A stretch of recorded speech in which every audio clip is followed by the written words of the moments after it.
You're staring up at the sky, and the sky is on fire. A floating palace longer than 3 football fields is turning into a skeleton of fire in just 34 seconds.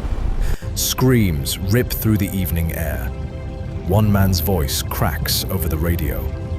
"Oh, the humanity." This isn't a movie. This really happened. May 6th, 1937, and what you're about to witness changed aviation forever. Stay with me, because this story doesn't just burn, it haunts you. This is the Hindenburg. 804 feet of pure German engineering, the biggest, most luxurious airship ever built. Inside, it was a floating 5-star hotel, polished wood panels, private cabins with real beds, a dining room where passengers ate caviar while the Atlantic drifted 800 feet below. There was even a smoking lounge, sealed tight so one spark wouldn't turn 7 million cubic feet of hydrogen into hell. It was Nazi Germany's sky-born billboard. Fast, glamorous, untouchable.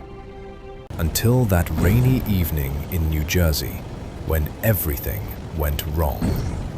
It left Frankfurt on May 3, 1937, its first transatlantic trip of the season. 36 passengers, 61 crew, 97 souls chasing the American dream at 80 miles an hour. The crossing was smooth until the weather turned nasty. Headwinds, storms.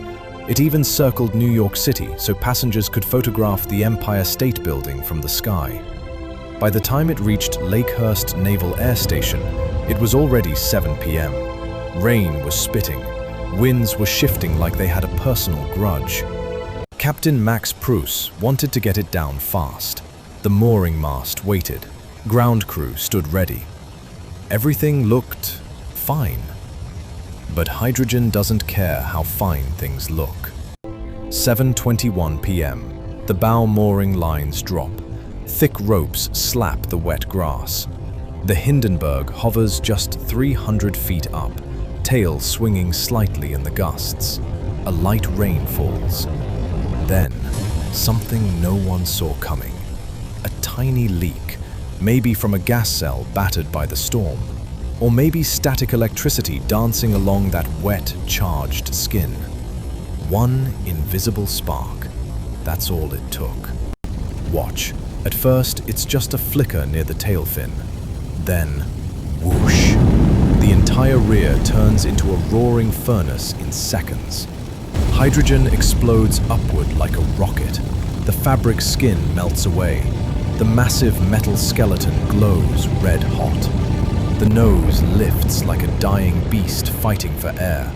People are jumping, 60, 70 feet down, some still on fire. Crew members scramble through flames to pull passengers to safety. On the ground, radio reporter Herb Morrison is breaking down live. "It's fire, and it's crashing! It's crashing terrible! Oh my, get out of the way, please! Oh, the humanity! And all the passengers screaming around here!" In just 34 seconds, the pride of the skies is nothing but a smoking skeleton on the ground. 35 people on board died that night. 13 passengers, 22 crew.